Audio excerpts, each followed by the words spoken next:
Greetings, crew, and welcome back to Summer VegPatch. It's been a while, and we're going to do a little tour in its raw and untethered state. The garden's been left for about a month. It's got the basics, a little bit of water and a little bit of harvesting here and there, but not a great deal. And so I want to show you what it looks like after at least a month of very little care and attention. I'm talking maybe 10 minutes a week. So let's go and have a look at what we've got.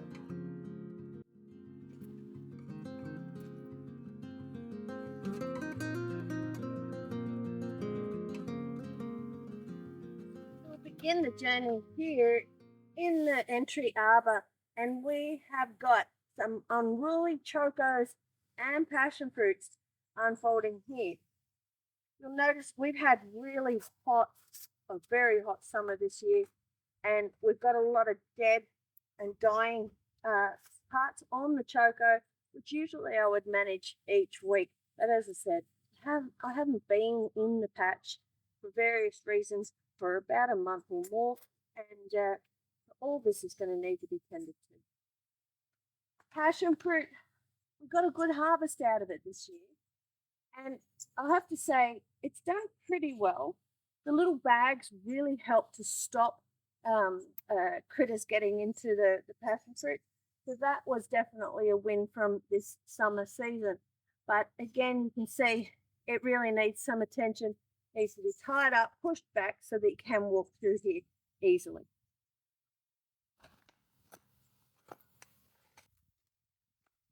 Okay, so coming around to the border bed. So this is the southern border bed, where I've got the choco that we've just seen on the arbor. Jerusalem artichokes are absolutely loving their life. They're going great. Not much happening down here because we've got some irrigation issues going on in the patch itself, which is rather frustrating, but it's a part of life. We try to live a self-sufficient journey.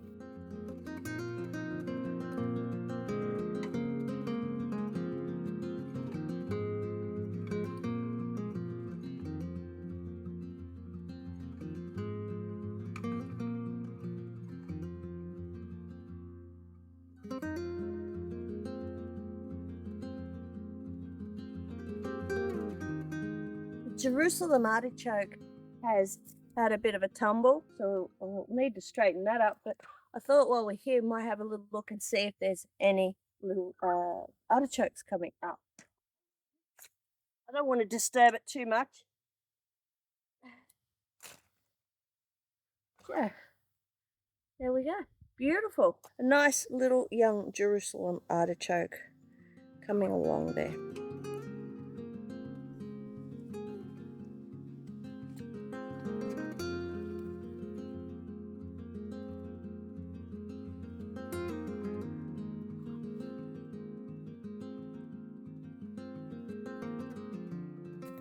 Paddy melon squashes are continuing on. We've lost one of the plants, but this one's now thriving and doing quite well.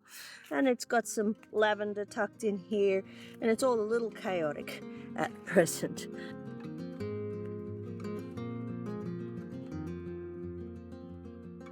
And remember that the garden hasn't been tended to for well over a month now. And just by popping that automatic irrigation on, it's kept this bay tree going quite strongly. Now it's going to need a good mulch and a bit of fertilizer, but that's nothing we can't do down the track. The Buxus here is doing great as well, and of course it has its own irrigation supply inside, and that's how we've kept it alive over this really, really hot, dry summer. I'm just off from the paddy melon squash. We've got the eggplants. Now, I can't remember what variety these were. I think I've got them tagged, but they've done pretty well. Let's have a look. Look at that beauty. They do so well when they've got a little bit of shade. Our summer here is just so aggressive that it bleaches the colour from them if they're in the full sun. Get in a little deeper. And there's another beautiful eggplant coming along. Truly can't remember what ones these are, and I don't seem to be able to find the tag for it, so never mind. All right. Here we are.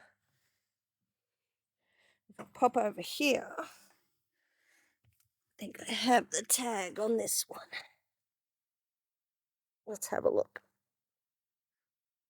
It's the Supreme. Beautiful. Another lovely little one coming along, and more flowers on the way. Just off from the Eggplant Supremes, we've got the turmeric tucked in as well. So this one here, the turmeric, we've got another one in here, just down here, more in just down in here, and then some that are a bit more advanced here, taking up lots of room and creating some nice green shade for many of the plants.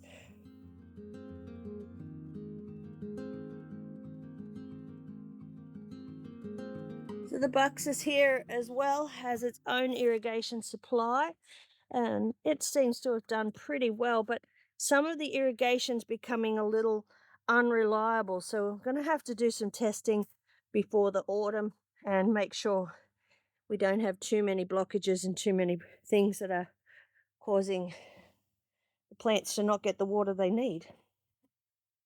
We're going to slide down here now, still continuing along the border, and we're now facing the western border bed. So we've come from here along, we're now in the gathering space, and this is what we've got down the end, and it's not so pretty. So let's go have a look. So I really wanted this end of summer tour to be an authentic tour. I wanted you to see what the garden looks like when it's not tended to. And you know me, I'm a lazy gardener, but I do make sure I stay on top of the garden with about 2 hours of work a week. But over the last period of time, about 6 weeks, I've been very busy with some other projects and other things going on, as well as being unwell. So the garden just hasn't had the love and attention that it deserves. And the celery here has come to an end. Now, my thought was, oh, maybe I should go and clean up the garden before I come back in and do this episode 8. But, I wanted to keep it real for you guys. And so you know that, it doesn't have to be perfect. You are going to have periods of time where you get busy with other things and you're going to neglect your space. And that's okay, because over the next couple of episodes, I'll show you how easy it is to clear it and get it back up and running at full potential. So all this celery will be having to go, and we're going to do that together over the next couple of weeks. We've got some hollyhocks here that are just going to seed. Now I want to keep them because I do want the seed. They look a bit messy at the moment and don't really bring that much beauty to the garden, but that's okay. We're not going to bother staking these up because, as I say, they're at their end. So we'll probably just hook them over the border fence in time. In here, we've got an orange sweet potato, and it is utterly running rampant. You can see it's got tendrils going every which way. And we're going to tame that and tend to it, because the more of these nodes that we get into the ground, the more sweet potatoes we're going to grow.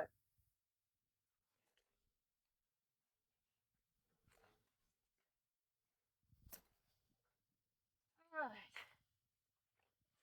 We've got a yacon here, and this is a new one for me, given to me by a beautiful long-term client of mine. Thank you so much, Sandy.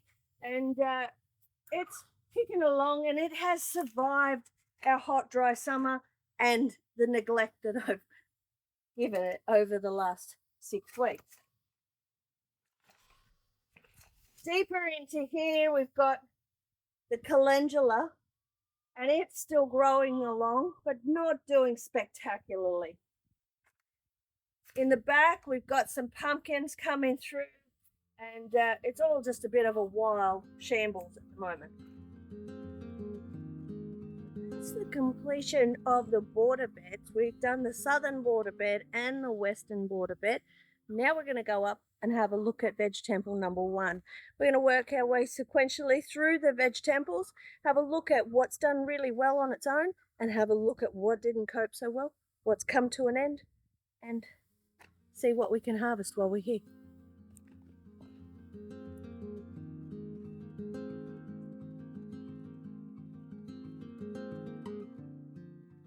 Okay, so as I work my way through the chaos that is Veg Temple 1, we're going to have a bit of a breakdown of what we've got going on here.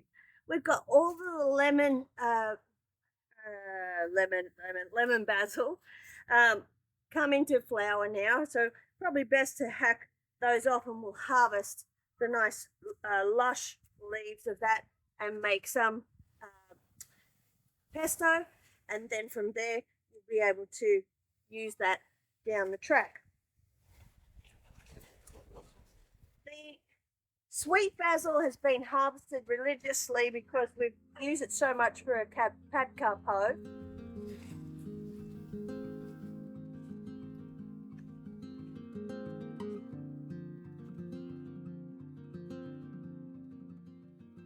And the choco has really had a great challenge over this hot, dry summer, and there's a lot of dead leaf in the back here that's going to need to be cleaned up.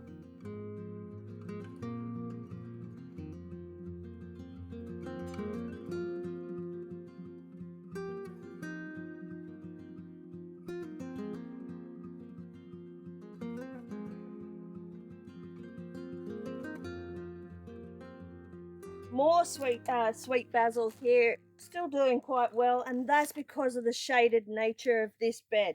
You'll notice that all the basil that sits on the outside that gets the bulk of the sun is actually going to seed. But the stuff that's on the inside that's been shaded and protected from a hot, dry summer isn't doing so bad at all.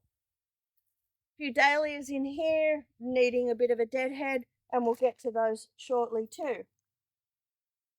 Otherwise, not much else going on. We've got the strawberry falls, but they are also, just getting through.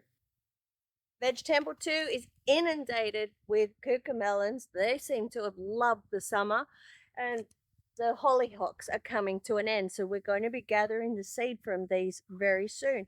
Over the next week or two, these Cuc Melons are going to be ready and good to go for harvest. So I'm really looking forward to getting into those.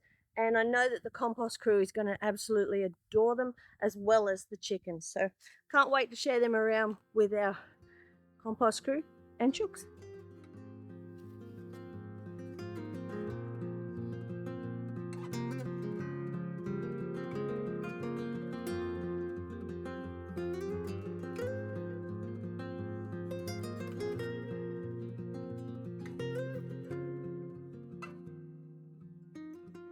We're into Veg Temple 3 now, and this has been the corn bed. Now, all of this corn was sown by seed, and it was done in 2 stages. So one lot was planted. What didn't come up, then 2 weeks later I planted some more seed. And it was very interesting because a lot of what I planted in that second lot didn't actually come up as well. So there's some kind of issue, I think, in this bed with the irrigation system, not supplying consistent water supply enough for those seeds to germinate. So I'm going to have a look at that in the next week or two. But it's still worked out okay. We've still got a reasonable harvest coming along, and won't be long, and these guys will be in the pot and we'll be enjoying their delicious bounty. Let's move on to Veg Temple 4. Veg Temple 4 is a mixed bag, some successes, some not so successful, but great lessons to be had. The corn that was popped in here was actually from seedling. We bought it just to get an earlier start. Now, you would have seen the previous Veg Temple 3 and how good that corn was in comparison to this. And that's one of the reasons why I've left it here, is to show you that when you buy, frog on my hand. Give me a fright. Sorry, mate. when you buy the seedlings, sometimes it's an advantage and it gets them started sooner, and other times it's a disadvantage. So the corn that's on it isn't actually very good at all. Pull this off and have a look. It's not particularly juicy or particularly sweet.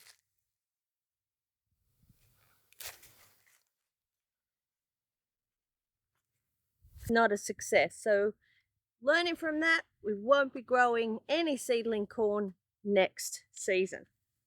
So good to know. I'm going to keep this because I'll dry it. We've got one of our members has a stall in where they sell their corn to raise money. So we'll keep this and they'll use it as a decoration. So this one's for you, Laura. I'll pop it aside. We'll let it dry out and it'll be good to go for your decorations. The loofah has really enjoyed its summer, and it's trailing all the way down onto the ground, and we've got some loofahs on it already. So they're only juvenile, but they're coming along. It's rather exciting. I've not grown loofah before, and this was given to me by a beautiful client. Thank you, Fabulas or Elise. Thank you so much. And yeah, I'm really going to look forward to harvesting those.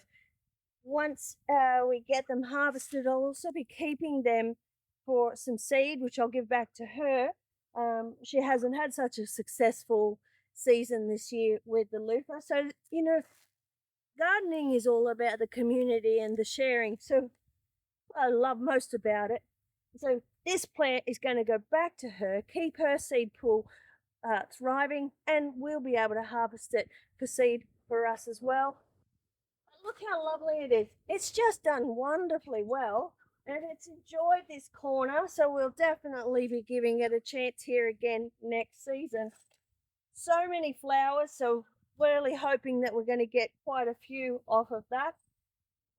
In here we've got this ground cover happening at the moment, and I've let this go. This is a native viola, and I've let it go because with it being such a hot, dry summer, the ground here is heating up quite a lot. The sun rises here in the east and it fans over the top of the patch throughout the day. And so this bed cops quite a lot of morning heat.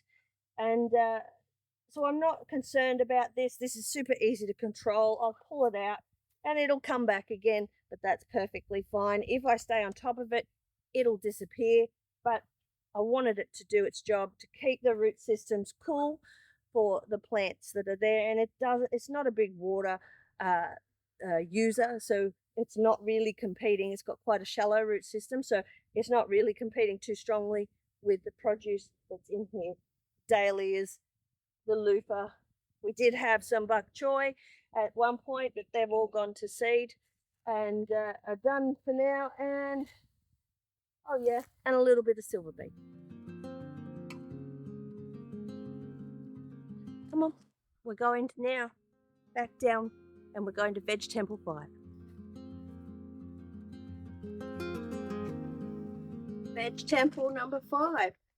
We had our big hollyhock here in the corner and it's still going along, still producing some flowers, but it's definitely coming to an end, and we'll harvest that seed very soon.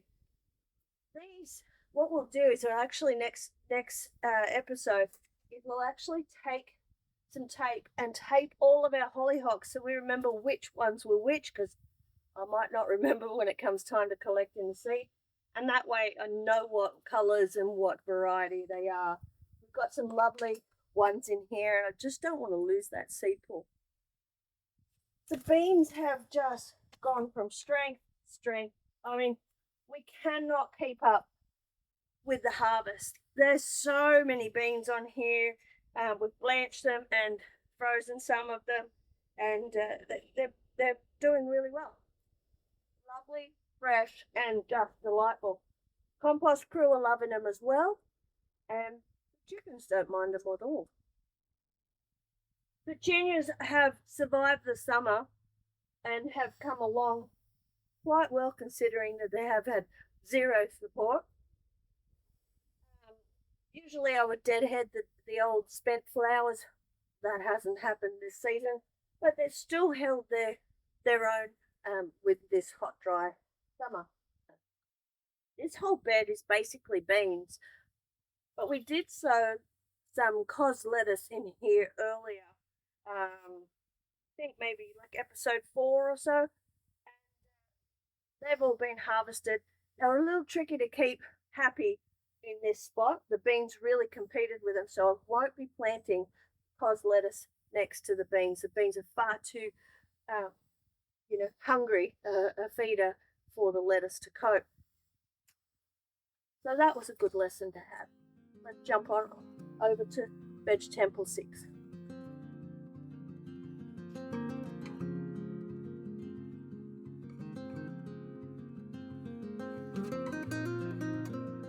Veg Temple 6 is the home of the capsicums.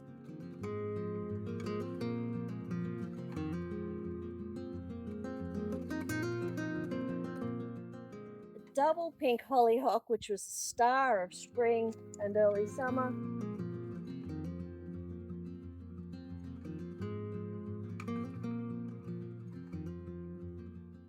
Some self-seeded cos lettuce.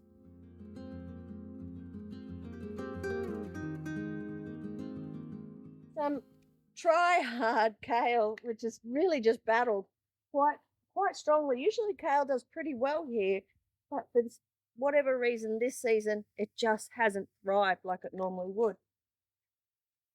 And that's the basics of what's in here. These capsicums are a mixed seedling punnet that I picked up, so I'm not quite confident on what type they are because they're all different types. So we're waiting on that. We've got a beauty here, just waiting for this one to come along and develop a little more. I cannot wait to try that. And we've got another nice one in over the back, just in here, and then some nice small ones. The cucumber is definitely unhappy and is ready to give it up. I'm thinking next summer, my cucumbers, I'm going to take them back down to the ground level if we've got a hot, dry summer like we did this year. Having them growing upright just leaves them just so much more vulnerable to the hot temperatures, and they just don't get the opportunity to root up in the same way that they could if they were in the ground. So I'll give them a bed next year and we'll see if we can improve some of the harvest. The reason why I grow them upright like this is, and I'll do a couple that'll still be upright. The reason why I grow them upright is it's easier to pick, it's easier to see the fruit, and you don't have to kind of fossick around in the bush to find the produce. So it has its advantages, but I think I'll try it both ways next season. Let's move on now to Veg Temple 7, where we have our spaghetti squashes flourishing. Here we are at Veg Temple 7. Spaghetti squash that we seeded last time, I think maybe in episode 6 or 7. My memory fails me at the moment, but check it out if you're interested. We popped a few seeds in here and we got 3 out of them. I think 3 out of the 5, so not a bad germination rate. We've got a little powdery mildew happening, but I'm not too concerned about it at this point. And lots and lots and lots of beautiful flowers coming through, and won't be long and we'll be seeing some lovely spaghetti squash. We did have a summer shade on this side that allowed the plants to have a little shade while they were juvenile. But these spaghetti squash is a sun lover, and that's why I planted it here in the hottest corner of the Summer VegPatch, because it loves the heat. So it's doing rather well, a little powdery mildew, but we could tend to that in the next episode. But deep in here, we also got our calendula. Now this one we're going to be using for some herbal remedies down the track. So I'm really looking forward to showing you those. I don't know if I might have mentioned to you guys that I'm actually studying naturopathy at the moment. So I'm looking forward to bringing that into the whole Summer well-being experience. Rocket or arugula is tucked in here through the middle, getting a nice bit of shade so it doesn't get quite so bitter. And this is how I companion plant, making the shade that this spaghetti squash makes, make it work for the plants that need that little extra love and support and shade. So I think we've got an echinacea. We do. We've got an echinacea tucked in over here as well. And again, echinacea doesn't mind the sun, but it also doesn't mind a bit of shade. And in a hot summer, like we've had, well, it would have probably struggled a lot more than it has. Look at it. It just looks lovely and lush. So beautiful. So that's everything. Arugula or rocket in here, spaghetti squashes, echinacea, and calendula for our herbal remedies. So let's move on to Veg Temple 8, our main tomato bed.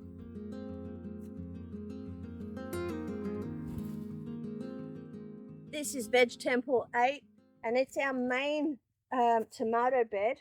We've grown in here predominantly gross lizzies. Love the tags. My memory just doesn't serve me well enough to plant or garden without tags. But they're coming to an end. But I tell you, they really have cropped well, and they've really had very little care and attention over this summer. We've got some issues with sunburn. That doesn't affect the flavour. There's nothing wrong with eating that, so we'll harvest that. But a good portion of the produce has gone, not a good portion, the last end of the produce for this season has sort of come to an end and is rotting off, and the animals are loving it, and we're going to clean this up in the next episode. So lots of housework to be done in the Summer well-being Veg Patch. These have done okay.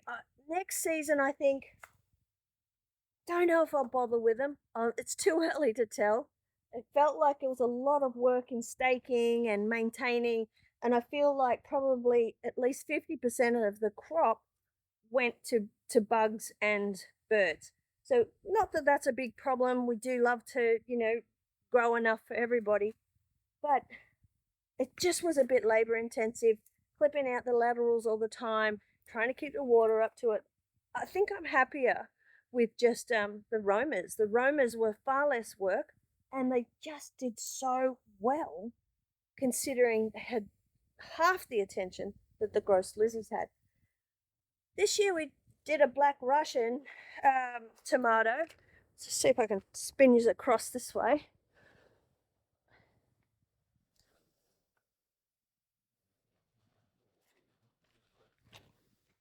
And this is the Black Russian. Now, up here it's done okay. It's got some sunburn, and it's not done too poorly.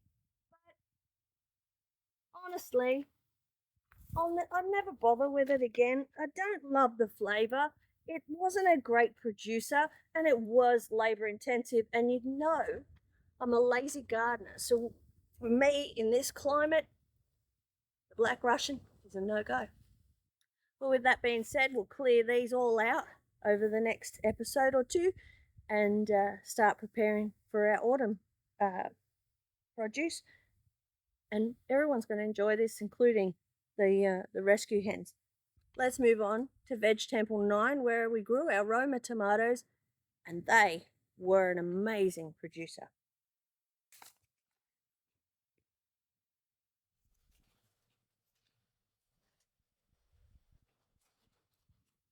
Don't let this scruffy mess fool you. This was one of the most productive spaces in the Summer well-being Veg Patch over this past season.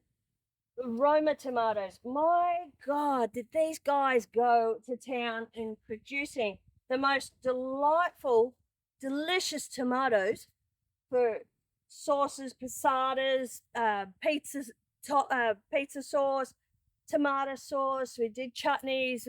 We harvested so much. I couldn't even tell you. But next year, I think I'll try to measure how many kilos we get off of these plants.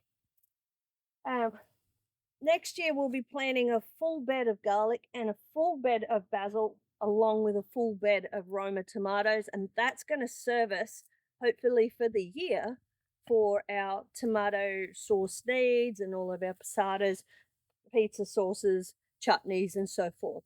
Oh, and also we've got a huge amount of amazing tomato soup out of this. We roasted them down and that intensified the flavors, roasted down the garlic, and added in a heap of the basil that we've got growing here, and voila, magic. So simple, so easy. Popped them into freezer bags, into the freezer. We're going to have tomato soup for decades. Maybe not. That's an exaggeration. Maybe for a good 12 months.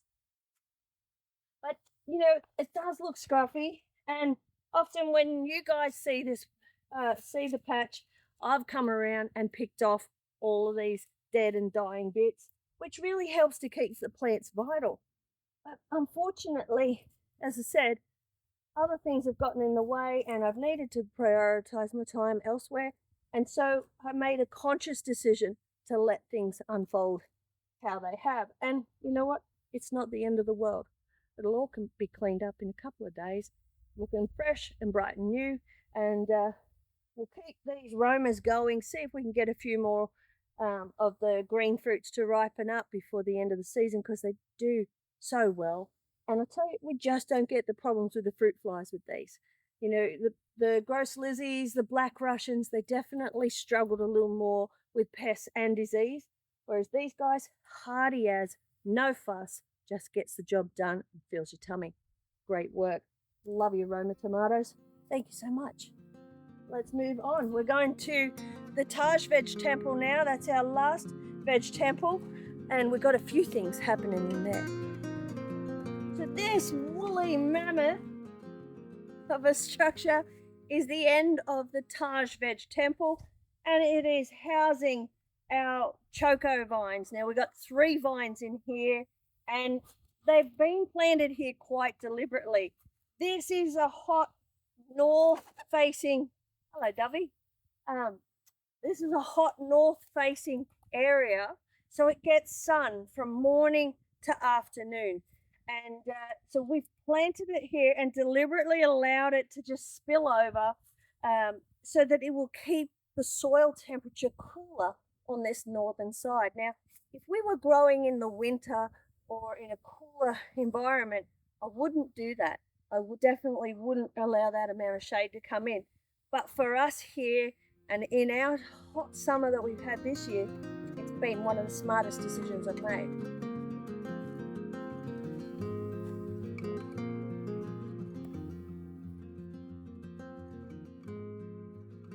Now, had I stayed on top of the maintenance of the twining of the chocos, this area would have looked a lot neater and it would have worked much better. But, you know, I'm not too unhappy with it. But in terms of real estate, the 3 choco plants really have consumed this whole end of the Veg Temple, or the Taj Veg Temple, I should say.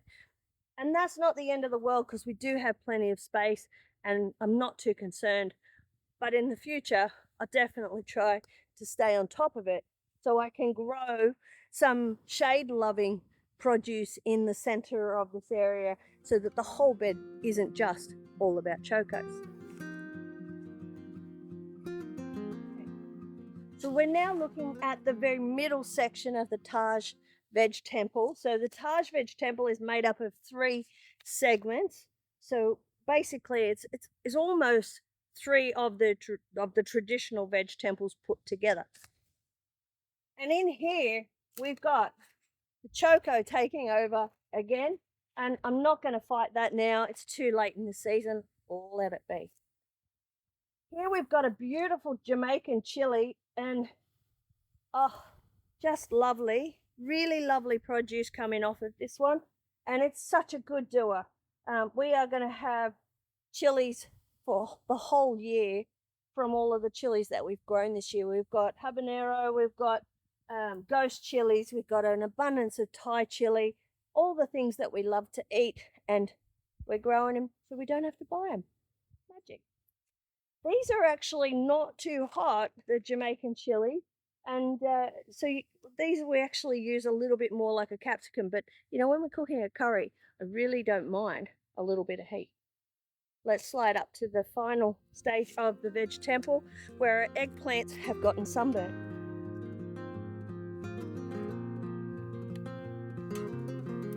And the theme of the choco taking over continues.